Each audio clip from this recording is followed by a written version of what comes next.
Alhamdulillah, Bapak Ibu semuanya, kita semuanya bisa berkumpul pada pagi hari ini, insyaallah bersama akan mengikuti kajian beliau dengan tema surga tujuan hidupku, insyaallah. Untuk ini kepada beliau kami silakan Ustaz, karena suaranya udah habis Ustaz. Bismillah, Masya Allah. Jadi di saat Bapak Ibu istirahat beliau latihan vokal ya. Nah. Assalamualaikum warahmatullahi wabarakatuh. Alhamdulillah wassalatu wassalamu ala rasulillah wa ala alihi wa sahbihi wa mawalah wa ashhadu an la ilaha illallah wahdahu la syarika lah wa ashhadu anna Muhammadan abduhu wa rasuluh sallallahu alaihi wa ala alihi wa sahbihi wa man tabi'ahum bi ihsanin ila yaumiddin. Alhamdulillah, puji syukur kita haturkan kehadirat Allah Azza wa Jalla. Pagi ini kembali kita melanjutkan sesi yang ini kalau materi sesi terakhir nih. Dan nanti setelah ini insyaallah kita masih ada satu sesi yaitu penutupan. Dan di bagian materi ini kita akan membahas tentang tujuan akhir dari hidup kita, yaitu bagaimana agar kita bisa mendapatkan surga. Kita semuanya sepakat bahwa surga itu isinya kenikmatan. Dan kenikmatan di surga tidak bisa digambarkan oleh siapapun, karena semua yang ada pada diri kita tidak bisa menjangkaunya, baik indera kita maupun pikiran kita. Sampai dikatakan oleh Nabi SAW dalam hadis qudsi, Allah Ta'ala berfirman, a'dattu li'ibadiyas salihin ma la aynun ra'at wala udhunun sami'at wala khatara ala qalbi bashar. Aku janjikan untuk para hambaku yang saleh ma la aynun ra'at, sesuatu yang tidak pernah dilihat oleh mata, wala udhunun sami'at, dan tidak pernah didengar oleh telinga, wala khatara ala qalbi bashar, dan tidak pernah terbesit atau tidak bisa dibayangkan dalam hati manusia. Kayak apa itu Pak? Sampai hati tidak bisa membayangkan. Telinga tidak bisa mendengar, mata tidak bisa melihat. Allah rahasiakan, sehingga surga Allah jadikan sebagai balasan yang sangat indah, surprise bagi seluruh hambanya. Begitu sang hamba melihat surga, maka dia merasakan kenikmatan yang luar biasa. Kemudian dikatakan telinga tidak pernah mendengar. Bukankah kita sudah sering mendengar berita tentang surga? Yang dimaksud telinga tidak pernah mendengar adalah telinga kita tidak pernah mendengar suara asli surga.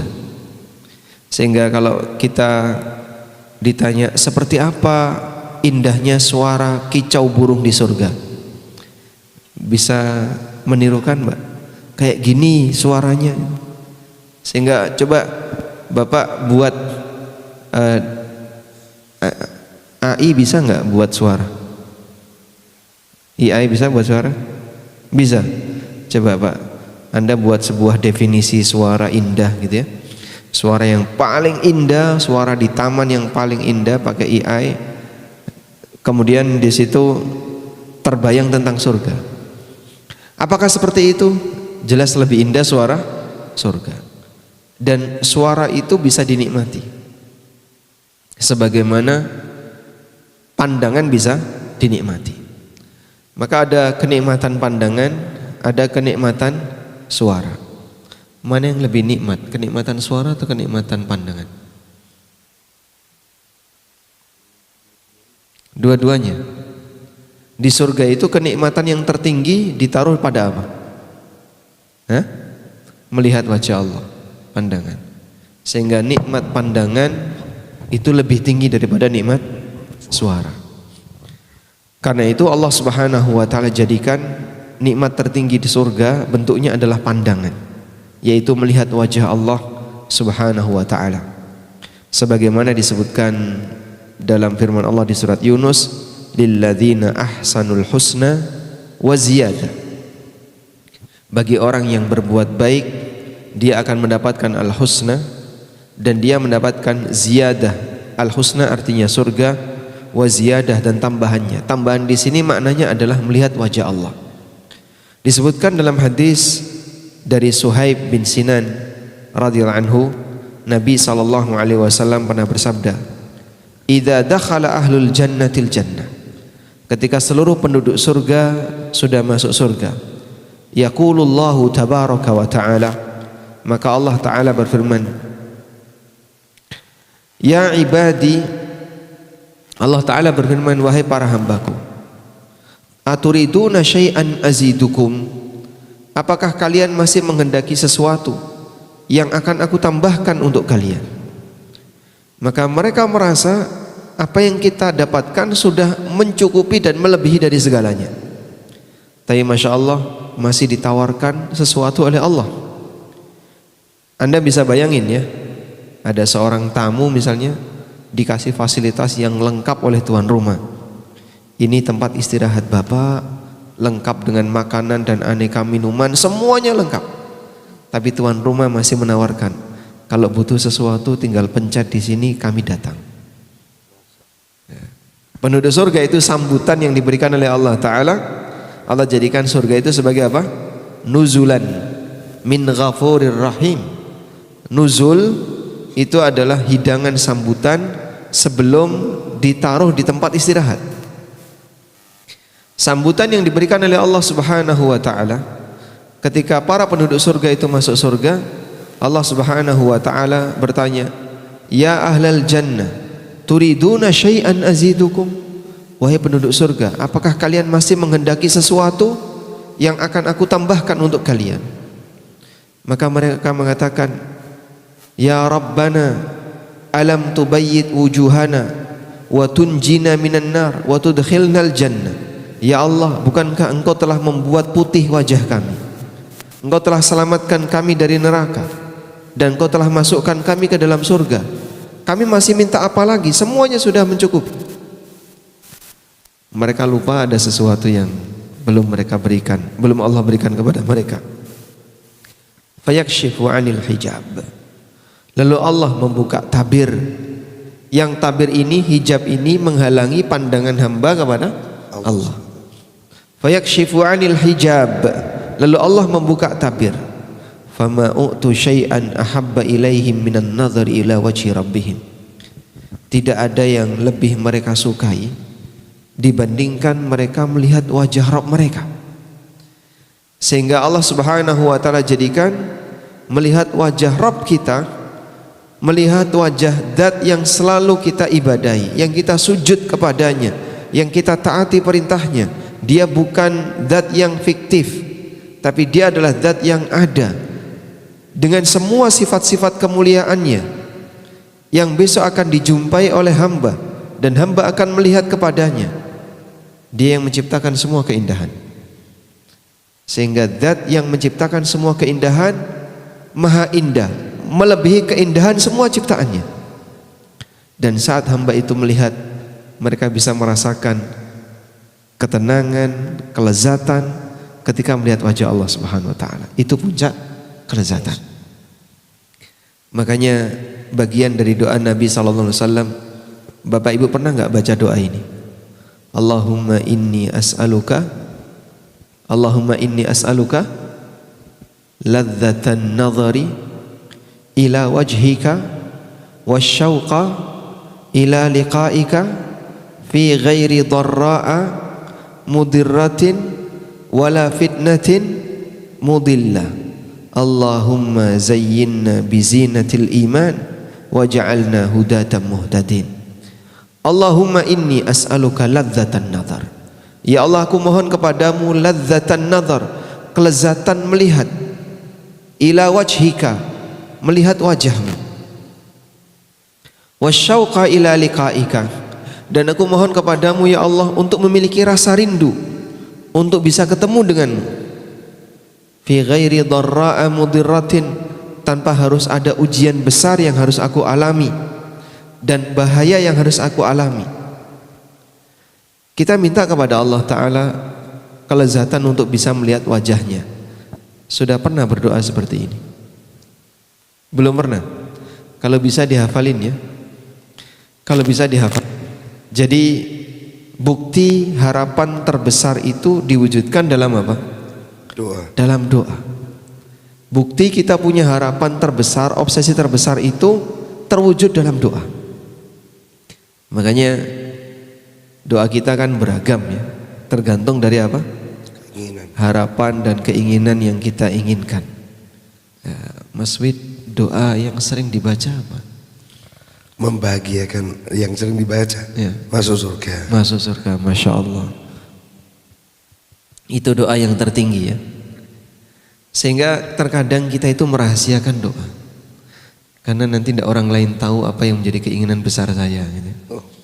Makanya kalau kita tanya sama Pak Ketua ya, Pak Anto, doa yang sering dibaca apa Pak? Itulah obsesi ya. Sehingga kalau misalnya ada di antara bapak-bapak yang berdoa, ya Allah berikanlah kami tambahan kesehatan, tambahan rizki, tambahan apa lagi? Dan aneka tambahan-tambahan yang lain. Berarti memang itu yang menjadi obsesinya. Kendalikan obsesi kita dengan mengendalikan doa kita. Saya pernah punya jamaah haji nih Mas Wid. Jadi beliau ini sampai minta ke kami, tolong doakan ya, biar nanti kalau saya pulang saya dapat bintang jatuh. Ya. Maksudnya bintang. Maksudnya gimana Ustaz? Nah beliau itu pangkatnya belum sampai bintang. Nah, sehingga ketika haji itu berharap kalau pulang pangkatnya naik jadi bintang. Saya sampai berpikir, Masya Allah, apakah hanya ini harapan beliau? Kalau hanya ini harapan beliau, terlalu mahal jika sampai diperjuangkan dengan ibadah haji. Karena tentu saja harapan dunia meskipun boleh, namun ketika itu jadi harapan yang tertinggi, barangkali seleranya masih di bawah. Sebab selera manusia itu tergambar dari apa? Harapannya. Maka miliki selera yang tinggi. Pria punya selera. Nah, selera yang tinggi itu apa? Ketika orang ingin mendapatkan yang paling tinggi. Sehingga Nabi SAW mengajarkan, idza sa'altumullaha fas'aluhu al-firdaus. Kalau kamu minta kepada Allah, minta yang tertinggi. Apa yang tertinggi itu? Jannah Firdaus. Fa innahu a'lal jannah wa awsatuha. Karena Firdaus itu surga yang tertinggi dan yang paling indah. Sehingga kalau minta jangan nanggung-nanggung. Minta hanya seputar masalah urusan dunia, hanya pengen-pengen yang sifatnya urusan dunia. Sampai dia lupa untuk meminta sesuatu yang urusan tertinggi, yaitu urusan surga. Mohonlah kepada Allah al-jannah dan minta kepada Allah perlindungan dari neraka. Baik. Keindahan melihat wajah Allah, Allah jadikan sebagai puncak keindahan, puncak kenikmatan hamba. Maka disebut oleh Nabi SAW sebagai ladzatun nazar. Ladzatun nazar, kelezatan melihat. Allahumma inni as'aluka ladzatan nazari. Ya Allah, aku mohon kepadamu kelezatan melihat, ila wajhika, kepada wajahmu. Terkadang ada perjuangan yang dilakukan oleh manusia, dan perjuangan itu Masya Allah luar biasa, menyita waktu yang banyak, menghabiskan tenaga, bahkan biaya yang besar. Orang yang punya hobi naik gunung, namanya apa? Iya. Hiking ya? Trekking. Trekking itu nyusur ya apa? Trekking Hiking. bisa. Hiking bisa. Ya. Orang yang punya hobi naik gunung ya, ada yang sampai naik gunung di luar negeri gitu kan. Biayanya banyak gak? Banyak. Dia keluar biaya banyak. Udah? Waktu yang dia keluarkan banyak. Kemudian tenaganya banyak. Beresiko gak? Beresiko. Sampai di puncak dia melihat apa? Cuman pemandangan aja. Pemandangan. Yang dia lihat apa? Awan. Di bawah pun bisa lihat awan. Tapi dia pengen lihat awan dari atas awan. Dia bisa lihat awan, di atas awan melalui naik pesawat. Tapi kurang begitu istimewa. Kenapa? Konconnya oke gitu ya. Perjuangannya tidak besar. Begitu dia berada di atas, melihat aneka keindahan yang menurut dia itu adalah keindahan luar biasa. Terbayar semua kelelahan saya. Dia merasa apa? Terbayar semua kelelahannya. Hanya untuk itukah orang sampai mengeluarkan tenaga yang luar biasa? Berarti selera dia hanya sampai di situ. Ketergambarkah kalau ketika dia misalnya diperlihatkan oleh Allah berupa surga? Kira-kira apa yang terjadi? Kita lelah untuk memperjuangkan itu. Kita capek untuk memperjuangkan itu. Begitu masyarakat atau kaum muslimin sampai di surga, terbayar semua kelelahannya. Terbayar semua capek yang kita perjuangkan. Maka yang namanya bangun sebelum subuh itu lelah nggak? Lelah. Yang namanya apalagi misalnya dan menuju masjid ketika subuh, capek nggak? Capek. Bagi sebagian orang menakutkan karena masih sepi.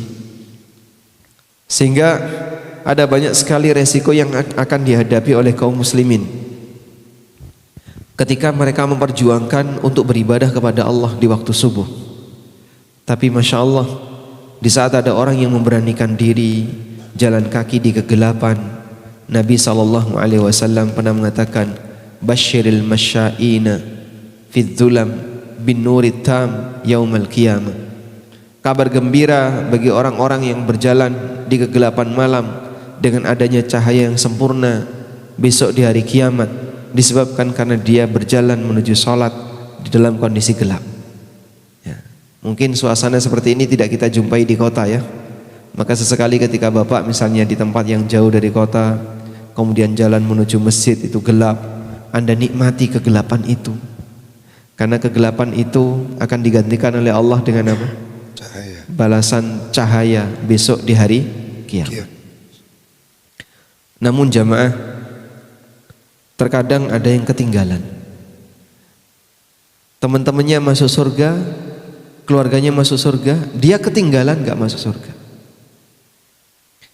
Allah sebutkan dalam Al-Quran, ada orang yang sangat rugi.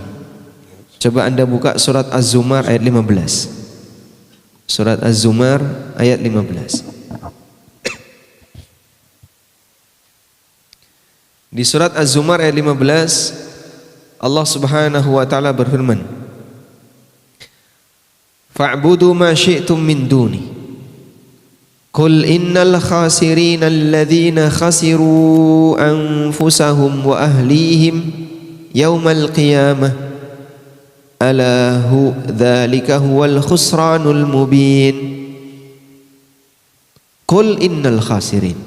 Katakanlah, innal khasirin, sesungguhnya orang yang rugi yang sejatinya adalah alladzina khasiru anfusahum wa ahlihim yaumal qiyamah, dia yang merugikan dirinya sendiri dan merugikan keluarganya yaumal qiyamah, di hari kiamat. Ala dzalika huwal khusranul mubin, ketahuilah bahwasanya itu adalah kerugian yang paling nyata. Coba kita lihat tafsirnya ya. Seperti apa sih yang dimaksud orang yang merugikan dirinya sendiri dan keluarganya? Merugikan dirinya sendiri dan keluarganya. Kenapa kok bisa demikian? Coba saya bukain tafsir Ibnu Katsir. Qul innal khasirin, katakan Nabi Muhammad, innal khasirin, sesungguhnya orang yang rugi. Ai innamal khasiruna kullal khusran, sesungguhnya orang-orang yang betul-betul rugi. Alladzina khasiru anfusahum wa ahlihim yaumal qiyamah, yaitu orang yang merugikan dirinya sendiri dan keluarganya besok di hari kiamat. Ai maknanya tafaraqu fala iltiqa'a lahum abada, mereka dipisahkan dari keluarganya sehingga tidak pernah ketemu selamanya. Sawa'un dhahaba ahluhum ilal jannah wa qad dhahabuhum ilan nar, baik bentuknya keluarganya masuk surga, dia nyemplung neraka. Sehingga dia rugi dan dia terpisah dengan keluarganya. Kerugiannya bertumpuk. Karena yang namanya kebahagiaan itu ketika kita bisa berbahagia bersama. Bareng-bareng. Coba Anda bisa bayangin ya, di saat Anda sedang merasakan kebahagiaan, tapi Anda dapat kabar anak di pondok WA bapak, Pak, awak waras, arto telas. Oh, bapak nggak paham ya? Badan sehat, uang habis. Anak di pondok kemudian bilang, saya belum makan Pak, tadi telat makan, terus dapur sudah ditutup sehingga saya nggak dapat makan. Di depan bapak ibu ada aneka makanan yang sedang dihidang. Ada aneka sate, ada kambing guling, ada ikan hasil tangkapan. Enggak habis. Dan aneka makanan yang lain. Tiba-tiba dapat WA dari anaknya, saya tadi nggak makan malam sudah tutup, saya telat datang. Kira-kira tega makan nggak? Enggak. Yang punya anak mondok, kalau dapat informasi seperti itu tega nggak makan? Sedih ya. Walaupun di depan Anda semua makanan nikmat, tapi ketika Anda dapat info anaknya seperti itu, mungkin Anda tidak akan bisa merasakan kenikmatan itu. Demikianlah kondisi yang terjadi di yaumil qiyamah. Bagian dari kesempurnaan kenikmatan yang Allah berikan, Allah Subhanahu wa taala jadikan penduduk surga itu bisa ketemu keluarganya. Bisa ketemu dengan bapak ibunya, bisa ketemu dengan anaknya, bisa ketemu dengan istri suaminya. Sehingga mereka bisa merasakan kenikmatan bersama. Maka yang ini nikmat, yang lain juga merasakan kenikmatan. Tapi yang rugi adalah ketika mereka dipisahkan. Yang satu masuk neraka, yang satu masuk surga. Au annal jami'a askanun naro, atau semuanya masuk neraka. Walakin lajtima'a lahum wala surura, tapi mereka tidak bisa dikumpulkan dan tidak ada kebahagiaan. Sehingga penduduk neraka itu tidak bergabung kembali, tidak dikumpulkan kembali bersama dengan keluarganya. Misalnya suami istri masuk neraka, nggak ada ceritanya nggak kemudian kumpul bareng di neraka, itu nggak ada. Dipisahkan oleh Allah. Sederhana saja ya. Ada tawanan anak dan bapak. Yang satu ditaruh di penjara A, yang satu ditaruh di penjara B. Lalu dua tawanan ini dipertemukan. Kira-kira mereka merasakan kebahagiaan enggak? Senengnya pas ketemu. Walaupun sama-sama jadi tawanan. Walaupun sama-sama status sebagai tawanan. Ketika ketemu, wah senengnya luar biasa. Sudah lama kita berpisah. Pada waktu kejadian perang, saya kira kamu sudah mati, ternyata kamu masih hidup jadi tawanan. Ketika ketemu, ya kayak di film-film itu kan. Kemudian mereka bahagia, senang dan seterusnya, terus memperjuangkan gimana bisa keluar dari penjara, terus berhasil ya. Ya itu permainan skenario. Baik. Maka Allah Subhanahu wa taala tunjukkan di sini bahwa penduduk neraka itu disebutkan dalam Al-Qur'an, mereka rugi, merugikan dirinya sendiri dan keluarganya besok di hari kiamat. Pak, sekarang begini. Kalau sekiranya ada di antara kaum muslimin ya, dia masuk surga sementara keluarganya masuk neraka. Mungkin orang tuanya yang masuk neraka atau anaknya yang masuk neraka, apakah yang bersangkutan turut bisa merasakan kebahagiaan? Sementara keluarganya masuk neraka. Jawabannya, Allah Maha Kuasa untuk mengubah batin hamba. Sehingga yang berada di surga nggak mungkin merasakan kesedihan. Radoyan mangan, kenapa? Kelingan bapak ini neraka, itu nggak mungkin itu. Kenapa kok hidangan surga nggak dimakan? Saya keingat bapak saya di neraka. Mungkin nggak kayak gitu? Di surga nggak doyan makan. Di surga nggak doyan makan, mungkin nggak Pak? Hah? Nggak mungkin. Nggak mungkin ada ceritanya di surga nggak doyan makan. Karena keingat keluarganya ada di neraka. Tidak mungkin. Allah buat hatinya selalu bahagia. Maka penduduk surga dijadikan oleh Allah Subhanahu wa taala sebagai hamba yang paling bahagia. Baik. Selanjutnya, di surga Allah Subhanahu wa taala Allah cabut rasa dengki, rasa benci, sehingga hati mereka satu, tidak ada perbedaan. Satu bahagia, semuanya bahagia. Allah Subhanahu wa taala berfirman, coba kita lihat ayat ini. Wa naza'na ma fi qulubihim min ghillin ikhwanan ala sururin mutaqabilin.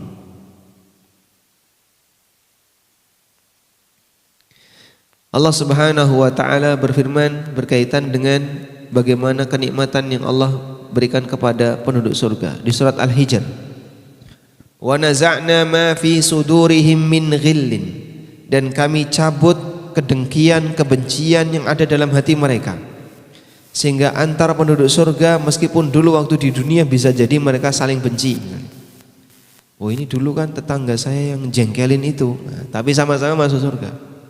Ini dulu teman saya yang jengkelin itu, ini dulu, tapi sama-sama masuk surga. Kebencian itu masih teringat gak? Hilang. Kebencian itu hilang sehingga mereka bersatu kembali, ikhwanan, bersaudara. Ala sururin mutaqabilin, di atas dipan-dipan, mutaqabilin, mereka saling berhadapan-hadapan. Semuanya bahagia. Makanya misalnya ibu-ibu bertanya, Pak, kalau nanti di surga suami saya dikasih berapa bidadari? Ya minimal 2. Apa saya nggak cemburu nanti, Pak? Terus kalau ibu cemburu gimana? Saya nggak betah, Pak. Saya pilih keluar sajalah. Pilih keluar. Kalau keluar mau kemana? Tenang saja ya. Tidak ada ceritanya ketika orang berada di surga kemudian mengalami kesedihan, cemburu, benci, emosi, gak ada. Semuanya bahagia. Sehingga ibu-ibu yang berada di surga ketika mendampingi suaminya akan merasakan kebahagiaan sebagaimana bidadari yang lain. Juga kebahagiaan sebagaimana yang dialami oleh suaminya. Semuanya bahagia. Ya. Kok bisa Pak ya kayak gitu? Nah, suasana batinnya beda. Makanya kalau ibu-ibu mau meniru bidadari di surga, ketika di dunia bisa dimulai. Setuju Ibu? Tidak ada yang setuju. Tidak, coba tanya yang sebelah. Setuju Bapak? Waduh. Coba yang jamnya paling keras tadi siapa coba? Oh Pak Toto. Wah. Loh Pak, Ibu sampai batuk loh Pak. Baik. Jadi suasana kebencian, kedengkian dihilangkan oleh Allah. Karena ini sumber manusia tidak bisa bahagia. Coba Pak ya, kita kasih ilustrasi. Ada orang sangat kaya, duitnya banyak, tapi dia masih punya iri dengan orang lain yang kaya. Bisa nggak dia merasakan kebahagiaan? Iri itu menutupi seluruh nikmat. Sehingga walaupun kita itu punya nikmat banyak, sepanjang kita masih punya iri, seluruh nikmat itu jadi hilang rasanya. Nikmat hilang rasa gara-gara orang punya sifat iri. Maka dengan keberadaan sifat iri itu membuat apa yang dimiliki oleh hamba itu jadi diremehkan. Makanya Nabi SAW menyarankan ya, kalau kita punya nikmat, jika kita melihat orang lain, lihat ke arah mana? Ke arah bawah. Unduru ila man huwa asfala minkum, lihatlah kepada orang yang berada di bawahmu. Wala tanduru ila man huwa fawqakum, jangan lihat kepada orang yang berada di atasmu. Fahuwa ajdaru alla tazdaru ni'matallahi alaikum, karena itu akan menjadikan kalian itu tidak meremehkan nikmat Allah. Jadi manusia dalam menyikapi nikmat Allah itu ada 3 tingkatan. Tingkatan yang paling tinggi itu syukur. Tingkatan di bawahnya hambar. Ada yang paling rendah, tingkatan meremehkan. Kalaupun kamu tidak bisa mensyukuri, minimal jangan meremehkan. Karena kalau sudah nggak bisa bersyukur tapi malah meremehkan, ini tidak menghargai yang memberi nikmat, tidak menghargai yang memberi nikmat. Sehingga Nabi SAW arahkan dalam urusan dunia, lihatlah kepada yang lebih rendah, jangan lihat kepada yang lebih tinggi. Karena dengan cara itu akan membuat kalian tidak meremehkan, minimal kalian tidak meremehkan. Kalaupun hambar itu masih mending, Tapi kalau sudah sampai meremehkan, sudah, itu derajatnya sangat tidak menghargai. Ada orang misalnya baru pertama kali punya mobil, seneng nggak? Senang. Oh Masya Allah. Sebelum dia mandi, mobilnya sudah dimandiin. Sehingga saat pertama kali dia punya mobil, dia merasakan kenikmatan itu, senang sekali sama mobilnya, dilus-lus ya, gores dikit dilihatin gitu. Karena pertama kali dia punya mobil. Terus tetangga sebelah beli mobil yang lebih bagus. Saat melihat tetangga sebelah beli mobil yang lebih bagus, perasaan dia apa? Ketika dia punya rasa iri kepada tetangga sebelah, dia nggak qanaah dengan mobilnya, maka rasa nikmat pada mobilnya hilang. Akhirnya yang dulu dia sayangi, sekarang dia sudah abaikan. Dia campakkan, mobil oyong ini, watuk tok isine. Ada misalnya suasana Pak ya, alumni sekolah reunian, terus habis reunian pulang, tapi tiba-tiba muncul perasaan, bojoku kok tua ya. Kenapa dia komentar seperti itu? Membandingkan. Iya, karena lihat suami temennya, karena lihat pasangan temennya. Istri saya kok bunder ya, bisa tahu bunder? Bunder. Jadi komentar seperti itu muncul kenapa? Di saat dia melihat yang lain. Maka sampai kadang kan diperjuangkan ya, ketika reunian perjuangan orang apa Pak? Rental mobil, pinjem jam tangan, pinjem sepatu, biar untuk menampakkan status sosial. Kadang orang pulang kampung saja ya, saat dia pulang kampung terus ketemu dengan teman-temannya di satu kampung, lalu ada yang lebih sukses, ada yang lebih berhasil, yang ini sudah bisa bawa mobil, yang ini sampai kepikiran terus. Makanya kadang ada sebagian orang yang memaksakan diri, saya kalau pulang kampung malu nggak bawa mobil, sudah tinggal di Jakarta selama sekian tahun, masa pulang nggak bawa mobil, yang lain teman-temannya sudah bawa mobil, terpaksa dia apa? Rental. Leasing, memaksakan diri untuk melakukan transaksi riba, yang penting punya kendaraan. Itu semuanya berawal dari rasa iri, dengki, sehingga menutupi nikmat yang Allah berikan kepadanya.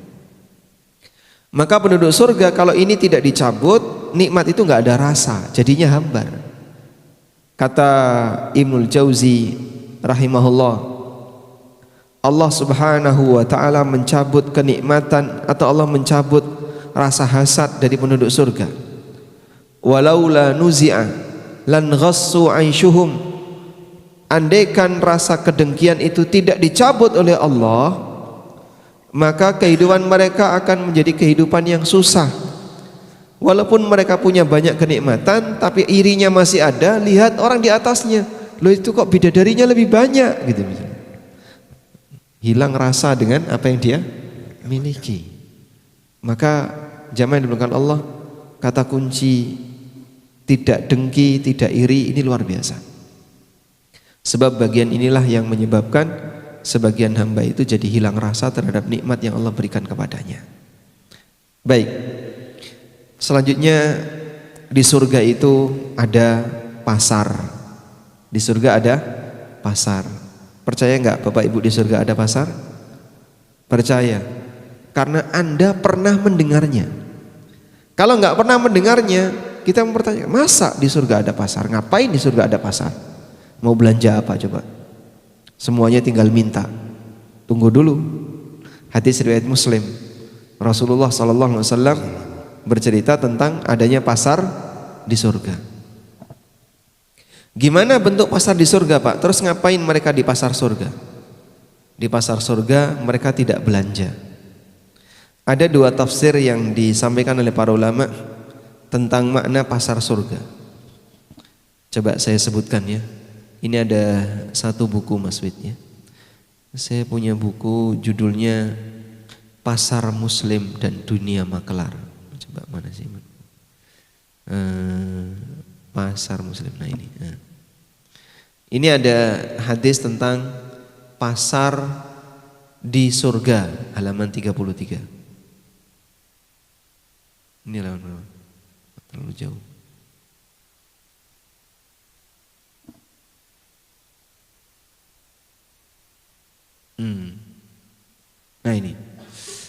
Dari sahabat Anas bin Malik, hadisnya riwayat Muslim. Rasulullah sallallahu alaihi wasallam pernah bersabda, "Inna fil jannati lasuqan." Sesungguhnya di surga itu ada pasar. Ya'tunaha kulla jum'atin, yang didatangi oleh penduduknya setiap hari Jumat.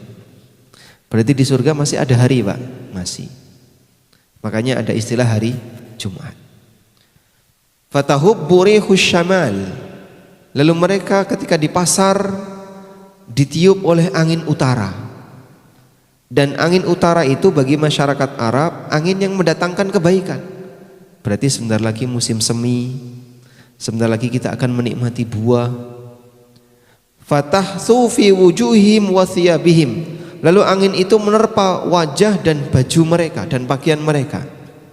Fayazdaduna husna wa jamalan. Maka membuat mereka makin cakep dan makin indah. Fayarji'una ila ahlihim.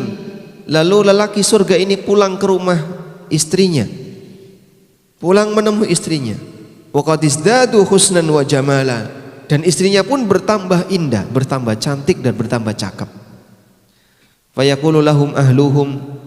Lalu saat ketemu suaminya yang baru saja pulang dari pasar, wallahi laqad izdattum ba'dana husnan wa jamala. Demi Allah, setelah bapak pergi kok pulang-pulang makin cakep. Fayaquluna wa antum. Lalu kemudian suaminya membalas, kalian juga sama. Wallahi laqad istaddum ba'dana husnan wa jamala. Saya tinggal sebentar kok pulang-pulang kamu makin cantik. Ini hanya ada di mana, Pak? Di surga. Kalau lelaki dunia, Pak, makin lama makin apa? Tambah gelap, Ustaz. Oh, Masya Allah. Karena umur, Ustaz. Iya. Sehingga lelaki dunia, wanita dunia makin lama makin apa ini? Karakter fisik di dunia makin lama makin menurun. Warna kulit mulai gelap, kulit mulai keriput, yang dulunya kenceng jadi mulai keriput. Bentuk tubuh yang dulu ideal mulai gendut, dan seterusnya. Demikianlah karakter dunia. Sehingga dunia itu kenikmatan Allah Allah buktikan, Allah tunjukkan tidak tahan lama. Semua makanan bisa basi, minuman bisa berubah, daging lebih cepat, dan aneka yang kita miliki mengalami kerusakan. Kalau misalnya kursi ini dibiarkan saja, tidak ada yang nyentuh misalnya, berapa lama dia bisa bertahan? Rusak nggak kira-kira? Rusak. Sehingga pada posisi ketika dia dibiarkan saja dia rusak. Bangunan rumah yang kita lihat ini beton. Beton itu ketika dibiarkan dia tahan lama, tapi kan tetap ada masanya. Ketika dibiarkan nanti pasti akan mengalami kerusakan. Demikianlah karakter dunia. Tapi di surga tidak. Makin lama makin naik grafiknya. Maka penduduk surga tidak akan pernah mengalami rasa bosan, sebab pasangannya itu makin indah. Beda dengan di dunia. Makanya ini rahasia ya, tapi saya bocorkan insyaallah. Jadi daya tarik kita terhadap pasangan itu kan mengalami perubahan.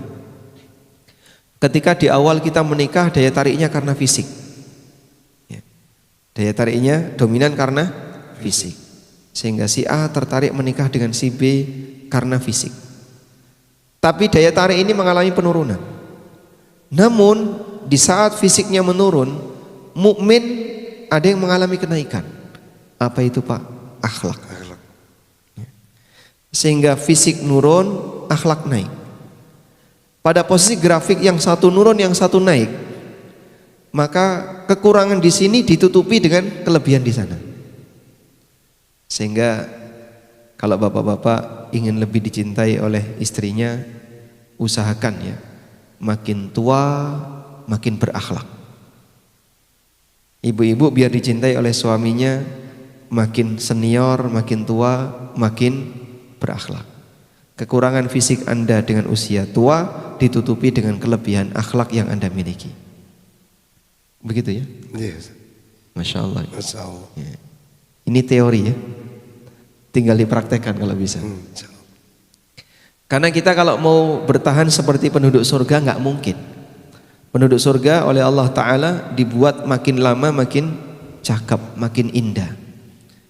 Sedangkan fisik kita makin lama makin menurun. Maka jadikan grafik kita itu berimbang. Yang satu turun, yang satu naik. Ini kalau kita buat grafik ya. Jadi seperti inilah kondisi fisik. Nah, kalau kemudian kita hanya mengandalkan biar dicintai orang lain hanya fisiknya saja, nggak bertahan lama. Kamu itu makin lama makin tuwek gitu ya. Sehingga kalau cuman tak usahakan dandan terus, sekuat apa kamu dandan, pasti nanti akan jadi malah menakutkan. Maka diimbangi dengan yang ini. Nah, ini akhlak. Sehingga milikilah akhlak yang semakin dewasa, makin baik. Jangan makin tua makin kasar, makin tua makin galak gitu. Tapi makin tua makin semakin hebat akhlaknya.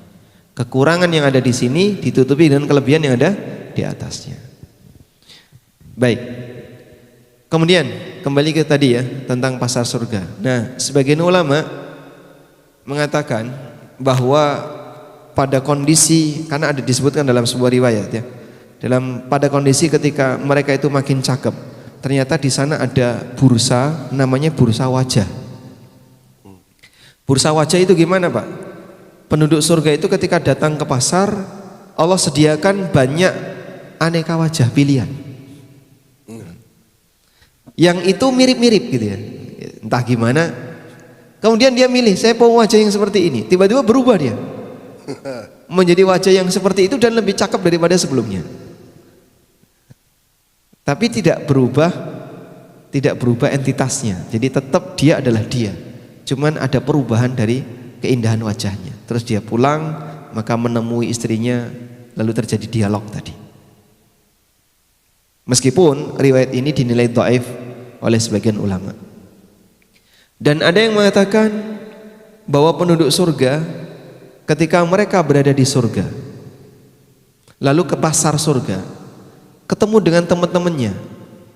Nah, saat ketemu dengan temannya, mereka saling cerita, success story. Nah, gimana kamu kok bisa sampai surga, itu ceritanya gimana? Wah, saling cerita. Kan biasanya orang kayak gitu ya, lama nggak ketemu, ketika SD, SMP, SMA nggak ketemu, tiba-tiba pas kuliah ketemu. Loh, kamu kok ada S3 di sini sekarang? Iya, sama-sama ketemu di Inggris. S3 di Inggris. Ceritanya gimana kamu kok bisa S3 sampai sini? Kamu ceritanya gimana? Itulah success story. Jadi mereka saling bahagia. Orang sukses kalau ketemu orang melarat nggak nyambung. Nanti isinya cuma yang satu minta, yang satu ngasih. Tapi kalau orang sukses ketemu orang sukses, yang mereka lakukan apa Pak? Berbagi pengalaman sukses. Makanya circle-nya para pengusaha sukses adalah sesama pengusaha sukses. Sehingga ada istilah 9 naga misalnya ya. Mungkin juga ada istilah 9 panda. Sukses membesarkan perut ya. Baik. Nah, di posisi sukses seperti itu, ketika mereka kumpul, maka mereka bisa saling cerita, mereka bisa saling berbagi kisah dan seterusnya. Saya kalau ngisi kajian jamaah, mantan jamaah haji, para alumni jamaah haji itu, sebelum kajian dimulai, mereka bercerita tentang pengalaman mereka ketika di tanah suci. Saya waktu itu ketemu ini, saling cerita. Masya Allah, itulah kebahagiaan mereka karena mereka sukses. Baik. Wallahu ta'ala alam, mungkin itu yang bisa kita sampaikan. Dan sering-sering untuk berdoa kepada Allah, minta apa? Surga. Kalau tadi bisa nggak dihafalkan Pak? Ini ya doanya. Allahumma inni as'aluka, insyaallah nanti kita share. Ladzatan nadhari, Allahumma inni as'aluka ladzatan nadhari ila wajhika wasyauqa ila liqa'ika fi ghairi dharra'a mudirratin wala fitnatin mudillah. Nah, kalimatnya seperti ini. Ya. Kebaca enggak? Kebaca? Kebaca. Coba kita eja ya. Allahumma inna nas'aluka ladzatan nadhari ila wajhikal karim wasyauqa ila liqa'ika fi ghairi dharra'a mudirratin wala fitnatan mudillah birahmatika ya arhamar rahimin. Wala fitnatin mudillah, dan kita mohon kepada Allah di situ bisa ketemu dengan wajah Allah tanpa ada ujian yang besar. Untuk mendapatkan kenikmatan besar kan seharusnya harus pakai ujian yang besar. Tapi kita minta kepada Allah fi ghairi dharra'a mudirratin wala fitnatin mudillah. Kita minta kepada Allah dalam posisi tanpa harus merasakan dharra'a mudirratin, bahaya yang besar, dan fitnah yang menyimpang, fitnah yang menyesatkan. Karena untuk mendapatkan balasan besar seharusnya butuh perjuangan besar. Tapi kita minta balasan besar tanpa harus mengalami perjuangan yang besar. Perjuangkan untuk hal yang satu ini. Walidzalika falyatanafasil mutanafisun. Untuk tujuan surga hendaknya kita berlomba-lomba untuk bisa mendapatkannya. Wallahu a'lam. Masya Allah, alhamdulillah. Masih ada waktu 10 menit. Tanya jawab, monggo, silakan.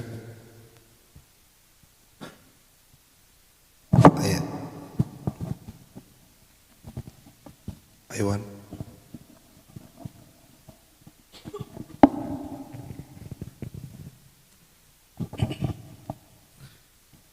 Baik Ustaz, mungkin ini pertanyaan yang kemarin juga Ustaz ya, yang belum dijawab terkait dengan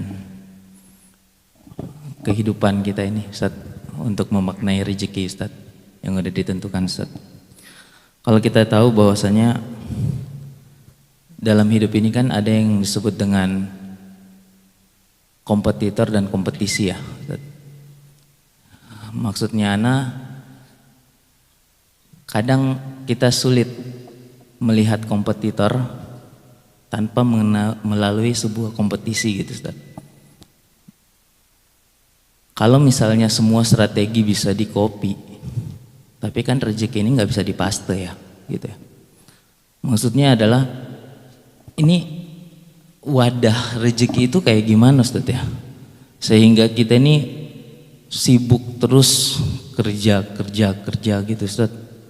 Sedangkan kalau memang rezeki itu sudah ditentukan, apa yang harus kita lakukan Ustaz supaya kita tahu nih makna rezeki ini apa dalam kehidupan? Mungkin seperti itu Ustaz. Jazakallah khair. Masyaallah. Baik. Kita memang sudah sering sekali mendengar bahwa rizki kita sudah ditetapkan. Oleh karena itu, sekaya apapun hamba tidak akan mampu melampaui jatah rizkinya. Sebagaimana semiskin apapun hamba tidak akan kekurangan dan kehilangan jatah rizkinya. Karena jatah rizki sudah ditetapkan. Kok bisa Pak? Sekaya apapun manusia tidak bisa melampaui jatah rizkinya. Iya. Kaya dalam arti memiliki, tapi belum tentu jadi rizki. Karena definisi rizki itu bukan semata apa yang kita miliki. Definisi rizki seperti yang kemarin kita sampaikan, ada 3 ya. Apa saja itu? Apa yang kita makan sampai habis, apa yang kita manfaatkan sampai rusak, apa yang kita sedekahkan sehingga abadi di yaumil qiyamah. 3 itu hakikat dari rizki. Banyak orang yang hanya pintar ngumpulin, tapi dia tidak bisa memanfaatkan. Ada orang yang kaya tapi hartanya tidak bisa mengantarkan dia ke tanah suci. Karena dia tidak punya keinginan untuk berangkat ibadah haji maupun umroh. Sehingga dia senang dengan bangga dengan dunianya, tapi dia tidak pernah merasakan nikmatnya ketika beribadah kepada Allah menggunakan hartanya. Ada sebagian orang yang dia kaya, tapi dia tidak pernah bersedekah. Dia tidak bisa merasakan kebahagiaan ketika hartanya keluar. Maka dia kaya, dia punya, tapi dia tidak bisa mendapatkan rizki dari apa yang dia miliki. Sehingga sekaya apapun manusia tidak akan mampu melampaui jatah rizkinya. Sebab jatah rizki kita itu hanya sebagian dari kekayaan kita. Jatah rizki kita itu hanya sebagian dari rizki kita, dari kekayaan kita. Baik. Nah, ketika orang mendapatkan kekayaan itu, yang pasti dia akan dihisap. Karena kita akan dihisap oleh Allah dengan semua yang kita dapatkan. Baik kita dapatkan dengan cara yang halal maupun yang haram. Sementara rizkinya tidak akan berubah, tidak akan bertambah dengan bertambahnya kekayaan yang dia punya, dan tidak akan menurun disebabkan karena kekurangan sumber pendapatan yang dia miliki.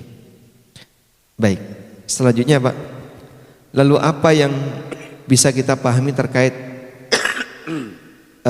masalah kompetisi, kemudian kompetitor dan seterusnya. Keberadaan kompetisi dan kompetitor berkaitan dengan masalah mencari dunia. Nabi SAW tidak ajarkan kepada kita untuk ikut-ikutan di sana. Maka sampai pun berkaitan dengan kompetisi dengan non-muslim, Rasulullah SAW tidak mau terlibat. Maksudnya gimana Pak? Suatu ketika ya, Rasulullah SAW pernah mengilak istrinya. Ilak itu apa? Membiarkan. Bersumpah untuk tidak mendekati. Ilak itu diiringi dengan sumpah. Kalau ada suami yang sama sekali tidak pernah memberikan nafkah batin bagi istri, itu belum tentu ilak. Tapi kalau diiringi dengan sumpah, demi Allah aku tidak akan mendekatimu, nah itu namanya ilak. Nabi SAW pernah mengilak seluruh istrinya selama 1 bulan. Beliau bersumpah tidak akan mendekati seluruh istrinya selama 1 bulan. Nah, karena semua rumah beliau ada istri, Rasulullah SAW tinggal di sebuah gubuk di kebun salah satu sahabat Ansor. Gubuk Pak, di kebun, karena rumah beliau ada istrinya. Sementara beliau bersumpah tidak akan mendekati istrinya. Maka di gubuk itu Nabi SAW tinggal selama 1 bulan. Ada amben, ada semacam ranjang agak tinggi begitu, dan beliau tidur istirahat di situ. Para sahabat sering menjenguk beliau, berkunjung ke tempat beliau dalam posisi beliau ada di situ karena tidak ada wanita, sehingga mereka bisa lebih leluasa untuk menemui Nabi SAW. Hingga suatu ketika pada saat Umar bin Khattab radhiyallahu anhu menjenguk beliau di saat beliau sedang tidur siang, kemudian saat beliau bangun ngecap apa? Punggungnya. Bekas Korma. tikar yang beliau gunakan sebagai alas tidur di punggung beliau. Padahal kita nggak pernah ya tidur kemudian punggungnya ngecap per spring bed. Ada nggak? Nggak pernah kita.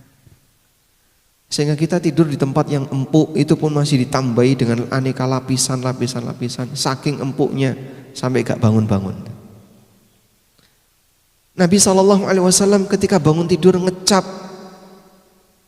tikar yang beliau gunakan untuk tidur. Kita nggak pernah mengalami seperti itu. Nabi kita mengalami seperti itu, Pak. Lalu Umar melihat ke arah bagian dapur, ke arah belakang di gubuk. Tidak ada sesuatu yang bisa dimakan, adanya hanya sebuah mangkok berisi air. Lalu Umar nangis. Rasulullah SAW terbangun, kemudian tanya, "Ma yubki?" Kamu ngapain nangis? Kemudian Umar mengatakan, "Ya Rasulullah, di sana ada raja Romawi, di sana ada raja Persia, tapi Anda kondisinya semacam ini." Kemudian Nabi SAW mengatakan, beliau iri nggak dengan melihat itu? Raja itu kan kompetitornya raja. Ini penguasa, kompetitornya penguasa. Saat beliau diberitahu seperti itu, "Ama tarda in kana lahumud dunya wa lanal akhirah." Apa kamu nggak merasa bahagia kalau mereka cuma punya dunia sementara kita punya akhirat? Sehingga pada posisi ketika ditunjukkan oleh Umar, di sana ada orang yang mereka punya aneka banyak kenikmatan, dalam keadaan mereka itu orang kafir, Nabi SAW mengatakan, santai saja Umar, besok kita taklukkan kerajaannya, besok akan kita rampas kerajaannya. Apakah beliau bersabda seperti itu? Tidak. Tapi apa yang beliau sampaikan? Amatardo in kana lahumud dunya walanal akhirah. Apakah kamu tidak merasa bahagia kalau mereka punya dunia sementara kita punya akhirat? Sehingga kalau kita melihat ada kompetitor kita yang lebih sukses dalam urusan dunia, wah itu kok karirnya lebih bagus daripada saya. Padahal dulu waktu masuk kerja saya lebih dulu, saya senior dia, tapi dia lebih cepat maju karirnya. Kalaupun melihat seperti itu, maka jika Anda kalah dalam urusan dunia, kalahkan dia dalam masalah akhirat. Sebagaimana yang pernah dipesankan oleh Hasan Al-Basri rahimahullah, idza ra'aitar rajula yunafisuka fid dunya fanafishu fil akhirah. Kalau kamu melihat ada orang yang mengalahkan kamu dalam urusan dunia, maka kalahkan dia dalam urusan akhirat. Sehingga dengan cara demikian akan ngerem rasa iri yang ada pada diri kita terhadap kenikmatan harta yang dimiliki oleh orang lain. Dan iri itu kan biasanya sesuai apa iri itu? Sesuai kelasnya, sesuai latar belakangnya. Sehingga pengusaha iri dengan sama pengusaha, karyawan iri dengan karyawan, tukang becak iri dengan sama tukang becak, ustadz juga iri dengan sama ustadz. No. Oh iya. Bisa Ustaz. Loh, makanya sampai ada ungkapan al-hasadu zallatul ulama. Hasad itu zallatul ulama, ketergelinciran para ulama. Dan ada banyak cerita di mana ulama itu tergelincir karena iri. Ada kisah masyhur ini. Sudah pernah dapat ceritanya? Belum Ustaz. Oh, belum. Yang mana itu? Jadi saat Imam Bukhari itu datang ke sebuah daerah tertentu, di situ ada seorang ulama kibar ahli hadis, muridnya banyak sekali. Namanya Imam Az-Zuhli. Imam Az-Zuhli ini termasuk ahli hadis kibar ya. Muridnya banyak. Tapi masyhurnya Imam Bukhari mengalahkan yang lain. Masyhurnya Imam Bukhari sebagai seorang imam dalam masalah hadis, kan julukan Imam Bukhari itu apa? Amirul Mukminin fil hadis. Amirul Mukminin fil hadis. Imam Bukhari dengan julukan Amirul Mukminin fil hadis mengalahkan yang lain. Sampai ketika Imam Bukhari itu datang, Az-Zuhli itu sudah pesan sama murid-muridnya, jangan singgung beliau di majelisku, dalam rangka menjaga perasaan. Jangan singgung apapun yang terjadi pada Bukhari di majelisku. Tapi namanya murid kan kadang-kadang murid yang nakal ya. Walaupun itu muridnya ulama kibar. Hingga satu ketika Imam Bukhari itu punya satu buku judulnya Khalqu Af'alil Ibad, bahwa perbuatan makhluk itu adalah makhluk, perbuatan hamba itu makhluk, perbuatan makhluk adalah makhluk. Dan ini sempat terjadi perdebatan besar ya di kalangan para ulama di masa silam karena pengaruh dari masalah ilmu filsafat yang gentayangan di tengah kaum muslimin. Makanya ada ujian Al-Quran itu makhluk ya. Pernah terjadi kejadian fenomena Al-Quran itu makhluk ditanamkan kepada masyarakat. Baik, sampai ada yang tanya kepada Imam Az-Zuhli tentang keyakinan Imam Bukhari seperti itu. Akhirnya beliau ngasih tahdzir. Imam Az-Zuhli ngasih tahdzir, ngasih peringatan keras, jangan hadir di majelisnya Bukhari. Nah, terjadilah ketegangan. Pada peristiwa itu Imam Muslim yang ada di hadapan Az-Zuhli, Imam Muslim termasuk muridnya Az-Zuhli ya, langsung angkat kaki dari situ, beliau berdiri, kemudian buka peci, pergi dari majelis. Terus Imam Muslim kumpulkan semua hadis yang didapatkan dari Az-Zuhli, ditaruh di atas punggungnya keledai, dipecut, dah saya kembalikan ilmuku, kamu balik ke Az-Zuhli. Seluruh ilmuku tak kembalikan. Masya Allah. Dan itu karena pengaruh hasad. Jadi hasad itu berbahaya sampai terjadi di kalangan para ulama. Makanya zallatul alim al-hasad. Tidak heran di antara para asatidzah terkadang terjadi hasad. Sehingga kita berlindung kepada Allah, ya Allah, lindungilah aku dari penyakit hasad. Karena hasad ini gentayangan di mana-mana. Sesama jamaah juga hasad. Gurunya yang hasad. Ya. Maka kalau terjadi hasad seperti itu, prinsip yang diajarkan adalah kalau kamu kalah dalam masalah dunia, maka kalahkan mereka dalam masalah akhirat. Baik. Allah ajarkan ini di surat Al-Kahfi. Bagaimana bunyi ayatnya? Wala ta'du aynaka anhum. Wasbir nafsaka ma'al ladzina. Gimana? Ajaklah dirimu untuk bersabar. Ma'al ladzina yad'una rabbahum, bersama orang-orang yang mereka berdoa kepada Allah, berzikir kepada Rabbnya, bil ghadati wal asyi, di waktu pagi maupun di waktu sore, yuriduna wajhah, yang diiringi dengan harapan untuk mendapatkan wajah Allah. Wala ta'du aynaka anhum, dan jangan kau lepaskan pandangan matamu kepada mereka. Turidul zinatal hayatid dunya, yang dalam pikirannya hanya menghendaki perhiasan kehidupan dunia. Wala tuti' man aghfalna qalbahu an dzikrina, dan jangan kamu taati, jangan kamu turuti orang yang kami lupakan hatinya untuk selalu mengingatku. Allah lupakan hatinya untuk mengingat Allah. Coba. Akhirnya mereka hanya sibuk ngurusi dunia. Maka ini solusi. Jadi kalau ada orang yang pusing, bingung, sedih karena kalah persaingan dunia, maka merapatlah dia dengan orang-orang yang hidupnya hanya mikir akhirat. Itu akan bisa membuat hatinya jadi tenang. Saya punya kawan ya, pernah memberikan testimoni kayak gitu. Saya kalau ketemu dengan si A ini, isinya cuma cerita tentang bisnis, saya membuat saya itu jadi pusing. Maka solusi yang dia lakukan itu ke masjid. Terus dia zikir, baca Quran ya, sambil atau kadang ikut kajian, mendengarkan tausiah. Itu yang membuat hati dia lebih tenang. Sehingga ketemu ahlu dunia membuat kita iri, ketemu ahlul akhirah membuat kita jadi lebih tenang. Wallahu a'lam. Masih ada yang lain? Monggo. Pak Jati. Baik, silakan.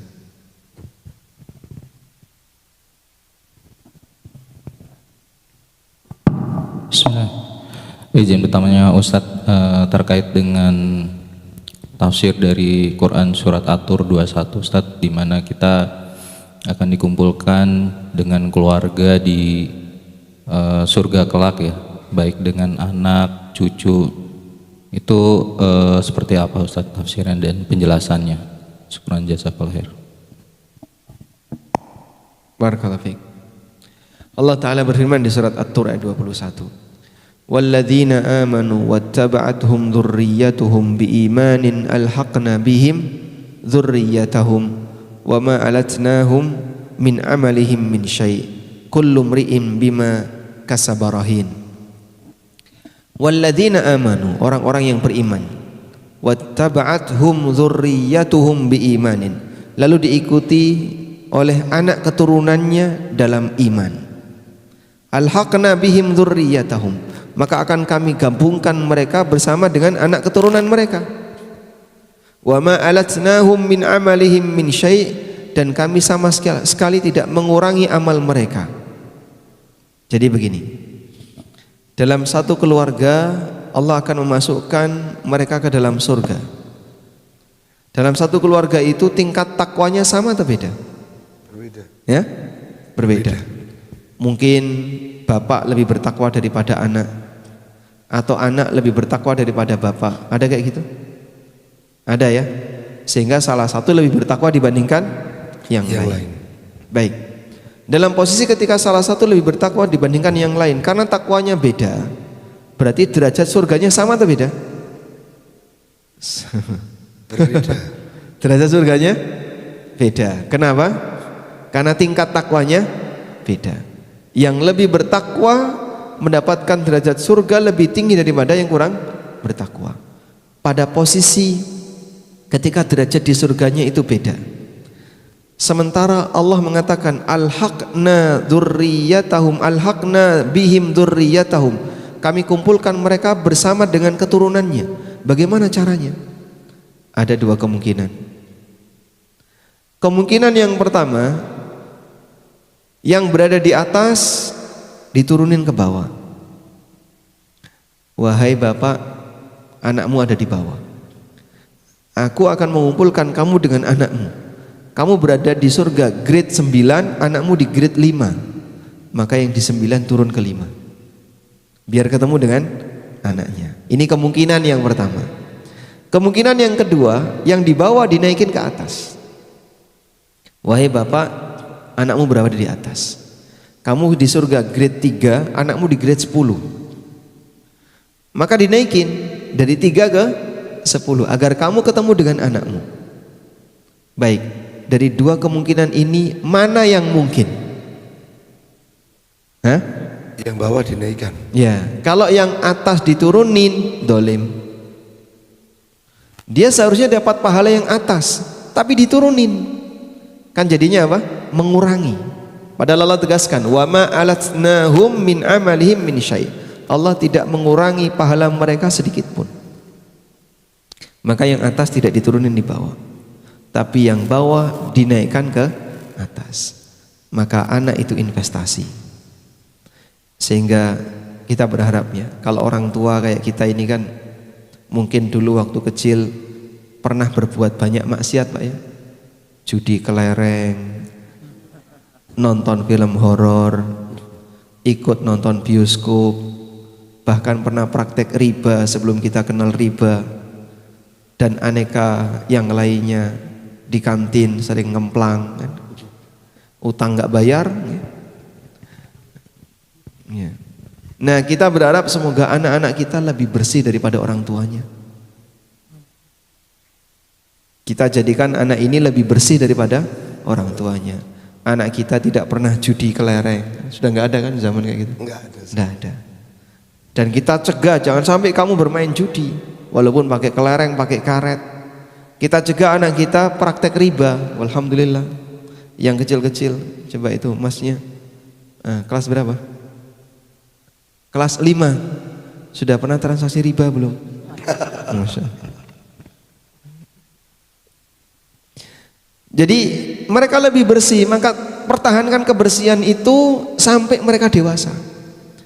Tolong kamu jaga kebersihan kamu, biar nggak seperti bapaknya dulu ya, tidak seperti ibunya dulu. Maka saat dia sudah sangat bersih, semoga nanti surganya lebih tinggi, bisa ngatrol bapaknya naik ke atas. Wallahu a'lam.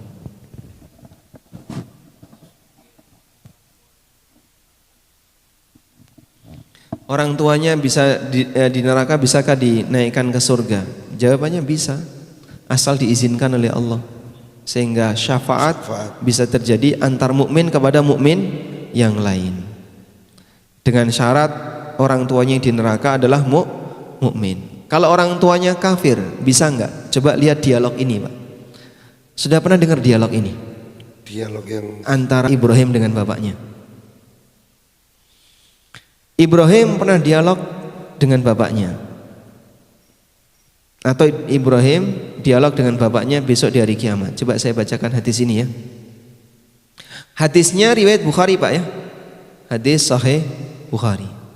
Nabi SAW bersabda, dari sahabat Abu Hurairah radhiyallahu anhu, Rasulullah SAW bersabda, Yalqa Ibrahimu abahu Azar. Ibrahim akan ketemu bapaknya yang bernama Azar yaumal qiyamah, besok di hari kiamat. Wa ala wajhi Azara qataratun wa ghabara. Di wajah Azar penuh dengan debu dan kotoran. Tarhaquha qatarah. Ulaika humul kafaratul fajar. Fayaqulu lahu Ibrahim, maka Ibrahim mengatakan kepada ayahnya, Alam aqul laka, bukankah aku dulu sudah pesan sama bapak, la taksini, Bapak jangan menyimpang dari perintahku, jangan menyimpang dari ajakanku. Fayaqulu abuhu, lalu bapaknya mengatakan, fal yauma la asika, mulai hari ini aku akan nurut sama kamu. Enggak berlaku.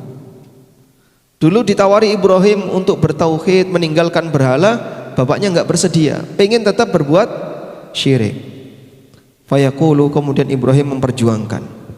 Beliau minta kepada Allah. Fayaqulu Ibrahim, lalu Ibrahim mengatakan, ya Rabbi, wahai Rabbku, ya Allah, innaka wa'adtani, engkau telah menjanjikan kepadaku, alla tukhzini yauma yub'atsun, bahwa engkau tidak akan membuatku sedih di hari kiamat. Fa ayyu khizyin aghza min abil ab'ad, kesedihan mana lagi yang lebih parah ketika aku dijauhkan dari bapakku. Ibrahim dijanjikan tidak akan dibuat sedih oleh Allah di hari kiamat. Lalu Ibrahim minta kepada Allah, kesedihan apa lagi yang lebih parah dibandingkan ketika aku dijauhkan dari bapakku. Ini pembelaan Ibrahim kepada bapaknya.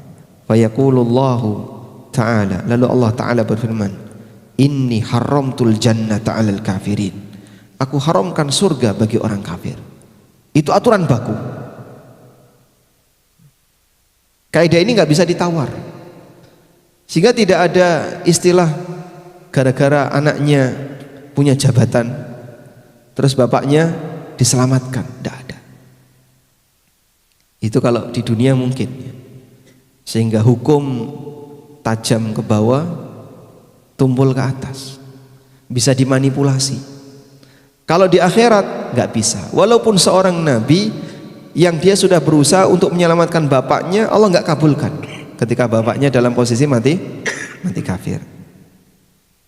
Tsumma yuqal, kemudian Ibrahim diperintahkan, ya Ibrahim, wahai Ibrahim, ma tahta rijlaika, coba kamu lihat ke arah bawahmu.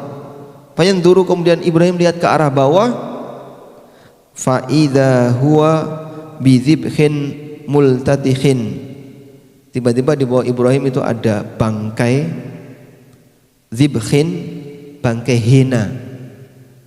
Tahu hina? Hewan hina. Bangkai hina yang berlumur dengan darah. Ibrahim melihat ada bangkai hina yang berlumur dengan darah dan kotoran. Fayu'khadhu biqawaimihi, kemudian diambil dengan ditarik salah satu kaki bangkai itu, fayulqa finnar, lalu dilemparkan ke neraka. Bangkai hina ini apa? Bapaknya diubah itu. Sehingga kenapa diubah seperti itu? Agar Ibrahim tidak merasa sedih. Ketika melihat itu jadinya merasa jijik, dan beliau tidak merasa sedih ketika bapaknya dilemparkan ke neraka. Ini perjuangan seorang nabi untuk menyelamatkan ayahnya. Sehingga jaga baik-baik iman itu ya, dan kita minta kepada yang lain, mari kita sama-sama jaga iman. Kalau ingin masuk surga bersama satu keluarga, jaga baik-baik yang satu ini. Nah, Masya. cukup bisa. Ada lagi? Cukup Ustaz, ibu-ibu satu. Tadi Satu. Pak Dokter, beliau punya hak yang sama ya. Bismillah. Ustadz, karena pernah mendengar kajian bahwa kita itu masuk surga di berbagai derajat seperti yang tadi disampaikan oleh sahabat kita juga. Nah, apakah kita mendapatkan hak yang sama dengan derajat yang berbeda? Misalnya yaitu tadi tabir hijab Allah ditunjukkan kepada semua penduduk surga dengan berbagai level derajat, dan juga kita kan juga diminta untuk berdoa, diperintahkan untuk berdoa meminta surga yang paling tinggi, yaitu surga Firdaus. Harapannya katanya bisa bertetangga dengan Rasulullah SAW. Nah, apakah kalau derajatnya tidak di Firdaus, kita nggak bisa ketemu dengan Rasulullah SAW? Sekian Ustaz. Baik. Kalau orang sudah berada di surga, maka dia akan mendapatkan kenikmatan yang diberikan oleh Allah kepada penduduk surga sesuai dengan tingkatannya. Mengenai hakikat seperti apa, wallahu alam. Namun yang jelas surga itu bertingkat-tingkat dan semakin tinggi makin indah. Meskipun surga yang paling bawah itu disebutkan dalam hadis riwayat Bukhari sama seperti dunia seisinya dilipatkan 10 kali. Ya. Di tempat mana yang menurut manusia itu paling nikmat di dunia ini? Hah? Enggak, bukan Mekah ya. Orang kafir kan enggak kenal Mekah. Di tempat mana yang menurut manusia di dunia ini paling nikmat? Di tempat mana, Pak? Anggaplah misalnya hotel berbintang paling tinggi di Dubai misalnya. Anggap ya kayak gitu ya. Di Burj Khalifah hotel paling mahal itu berapa harganya? Enggak pernah booking? Ngelirik aja enggak, Pak? Anggaplah misalnya ini tempat adalah paling mewah, paling mahal sedunia. Semalam 500 juta misalnya. Misalnya ya. Sudah pokoknya di tempat ini orang akan menikmati kemewahan puncak di dunia. Surga itu seluruh kenikmatan dunia dilipatin 10 kali. Itu yang paling rendah ya. Yang paling rendah. Sehingga ketika Nabi sallallahu alaihi wasallam bercerita tentang orang yang terakhir masuk surga, itu dikatakan walakumud dunya bimithli bi'ashri amsalihah. Kau mendapatkan dunia seisinya dilipatkan 10 kali. Hadisnya riwayat Bukhari. Kalau seperti itu derajat yang paling rendah, bagaimana dengan derajat yang paling tinggi? Baik. Nah terus kalau misalnya yang kasusnya tadi, dia di bawah tapi dinaikkan ke atas, disebabkan karena pengaruh dari salah satu anggota keluarganya, apakah dia juga turut mendapatkan hak yang sama ketika di atas? Jawabannya iya. Anda misalnya beli tiket pesawat ekonomi, tapi di upgrade sama maskapai, Pak nanti duduk di bisnis Pak ya. Terus Anda duduk di bisnis, apakah kemudian diabaikan oleh pramugari? Ini ekonomi loh ya, tapi salah tempat ini. Cuman beruntung aja dia boleh duduk di sini. Atau dia dikasih layanan yang sama dengan yang lain? Sama. Pokoknya begitu Anda sudah masuk bisnis ya dikasih layanan yang sama dengan yang lain. Makanya kalau Anda nyelonong masuk duduk di situ nggak ketahuan, nanti akan dapat layanan yang sama. Ya pramugari kan nggak tahu ini tiketnya apa kan. Baik. Sehingga mereka yang berada di derajat tertentu karena dinaikkan oleh Allah melalui sebagian di antara hambanya, dia akan mendapatkan hak yang sama sebagaimana yang lain. Baik, selanjutnya kalau kita berada di surga yang rendah, apakah kita bisa ketemu Rasulullah SAW? Kaum muslimin bisa ketemu Nabi SAW sebelum masuk surga. Di mana? Telaga, di Haud. Kita bisa ketemu Rasulullah SAW jika kita mati dalam kondisi mukmin di telaga Nabi SAW. Sehingga sebelum surga sudah ada telaga, dan disitulah tempat reuni ketemu dengan seluruh umat Muhammad SAW dan ketemu dengan Rasulullah SAW. Wallahu a'lam.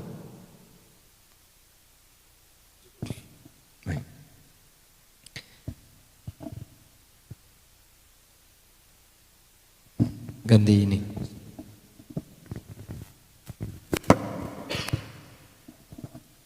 Cukup ya.